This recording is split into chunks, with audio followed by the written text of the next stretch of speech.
Hi guys, you are most welcome to this YouTube channel, Marriage Tips with Asperia. In today's video, I'm with Erina and we are going to talk about people who shouldn't date. People who are not ready for marriage. Actually, don't date. If you fall under any of these categories, first pause dating, pursue your dreams and what? When you jump out of all these categories, then you are ready to date. Now, number one. First of all, let us give you this background. The intention of dating is to marry. To marry. You get? Yes. So why are you dating? It's because you want someone to, to find out, is Asperia the kind of person I want to spend the rest of my life with? Okay? So if you do not see dating as in that context, please don't date. Why? Because why are you dating? You're just going to waste someone's time. There are people who want to date for fun. Like, I want to feel like I have a girlfriend. I have a boyfriend. And you're not ready for marriage. Why are you dating? Okay, so you actually, let us start with you. You who don't want to marry, just want to have someone around. Do not date. Otherwise, you're going to break someone's heart. You're going to destroy what would be a potential friend. You break their heart and... So if you fall under this category, please don't. The very first person who shouldn't date is that person who is underage. Underage. Oh. First of all, every country has its rules or laws that govern, that define an adult. In Uganda and most African countries, to be an adult, you are 18 and above. So they do not marry anyone below. Even if you're 17, they call it child marriage. Okay? And they call it sometimes rape. Sometimes they can even arrest you. Yeah, they arrest you, child marriage and all that. So if you're underage, why are you dating?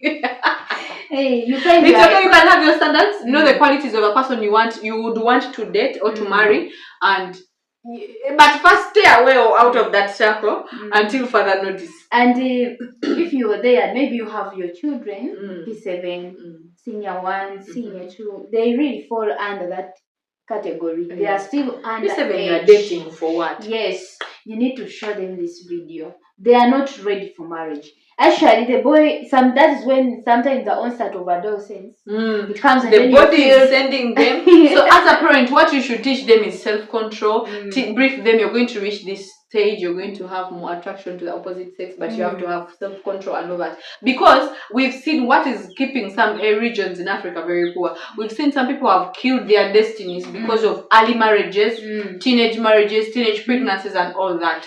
So brief your kid. It's every parent's responsibility. The state is doing what it can, but no one is going to raise your child. So take time, talk to your children, tell them, please, until you're this age, you're not going to date. Don't confuse some girl's brain because and the worst thing, when these things happen, the teenage pregnancies, they mostly affect girls. So parents, talk to your girls, give them as much time as possible. Talk to your so that they will know when the boys come to confuse them, they are not for me, I started the boyish things when I was in school, but I tell you, there were repercussions. There were repercussions. So we really wouldn't want you to go that side. And for dear parents who are watching, don't tell your child that dating is bad, because at their point they will see it as good. That's why you find a 13-year is pregnant, 14-year is pregnant, because at that point they felt it was good. People are going to say we are confusing. Why are we talking dating and we are talking pregnancy? Because why we're saying at an underage, people will think dating is all about sexing around and all that, and then they come out with that pregnancies. So tell them that it is good only if it is done at the right time. So if you're underage, and when the kid comes to you at the right, they are considered adults, and they tell you they are dating, do not shatter them, because they will do it in private. Embrace them. Now start guiding them on the right path as a parent. Guide them. Or do not sleep around, or stuff like that, and put them on the right track. But don't hey, why have you're spoiling? Then they'll just go and do it in private, and they'll go astray. The second category, those people who are bitter, like you have not healed. You have your past experiences.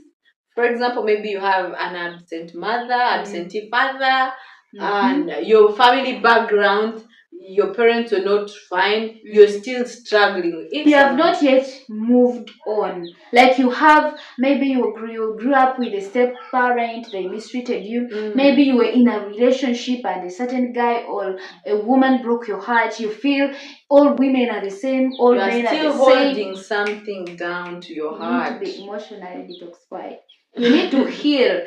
The Bible says that all bitterness and wrath and anger and clamor and evil speaking and be put away from you. And this putting away doesn't happen in one day. It's a process. First of all, you have to process the trauma that you went through.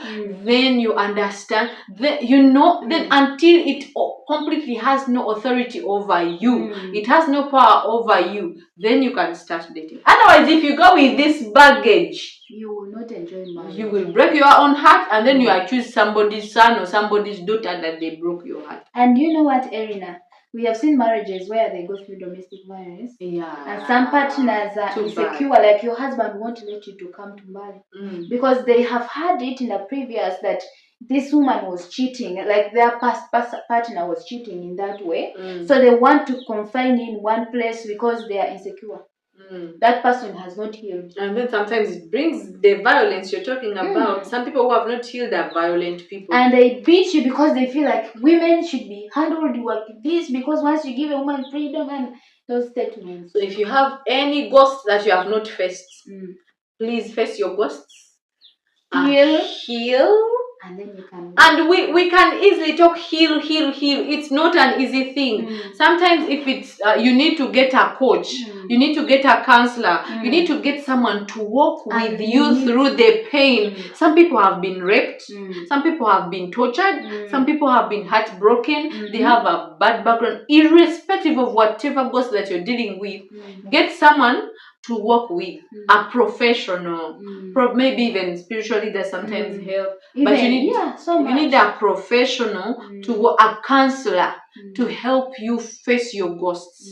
Then when you face them, you are completely healed. They have no power over you. Then you can date. Otherwise, you keep accusing some of us that you have broken your hearts when you are the one breaking your own heart. You even fear responsibility because of those. I gave that woman money, she cheated on me. I gave her this. You have a lot of reasons not to date. And so you make another person pay for another person's mistake. I pay for the mistake of your ex because you gave her freedom and she misused it. Now you want to confine me. So first heal so that you don't torture other people that are going to come after. Another person that should not date if you are married. We only expect you to continue dating your wife. But dating around her, what are you doing? If you are married, you are cheating. Yeah, you are cheating. That is not dating. You are cheating. And if you're there that you're dating a married man, you're cheating with him. And we are in the next video, we're going to be showing you the phrases that married men use when they are cheating. You will know that this one is married, he just wants to cheat. So if you are married, marriage according to the Bible is a covenant before God, and it is a permanent union between a husband and wife before the Lord. Meaning it's only death that can break that covenant. You can only be allowed to date if you are married. That is when your husband has died. And we date with the intention of marriage. You are already married. Just continue dating your wife. Yes. Leave other people for other people. You can't. Someone said that if you are married and then you admire schoolgirls, buy for your wife uniform. And let me tell you, some of these things that married men admire on other women, it's just the things you're not doing for your wife. Yes. These women, other women you're admiring, they have guys who are investing in them. Or if not, they are investing in themselves. You see her looking good in a suit, it's because it is bought. Suits don't fall from heaven like manna. Yes. You invest in your wife. She'll also look like those hot girls you're seeing outside. If you like this hair, there is always something that will attract you to a certain girl. Physically. Her hair, go and take your wife in the salon. Then what if it is in Nyash and the wife doesn't have charge? Is this going to be for plastic surgery? Pray for contentment. First of all, why did you settle with one without Nyash when you know you aren't in Nyash? It's okay. If you wanted Nyash, you should have continued with searching. This comes from a challenge. There's something I heard that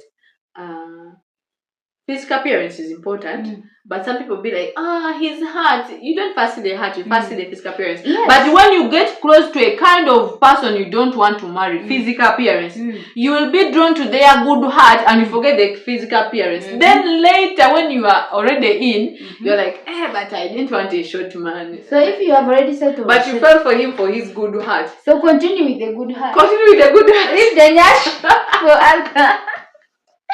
Yeah, but then we are trying to say that in marriage, if you really want to be happy, married, and pleasing to God, be content with your partner. Don't date. What are some of the steps of being content? By appreciating what? Don't dwell so much on the negative she doesn't have. Appreciate the things that your partner has, and then dwell on them more. Don't compare. Do not compare. She may not have nyash, but her heart is big. But the other one has a nyash, but has a small heart. But we don't mean to say everyone big nyash don't have heart. No. We are just trying to show you that dwell on your partner's expense, positive side. Yes. Yeah, she has a good smile. Keep cherishing that.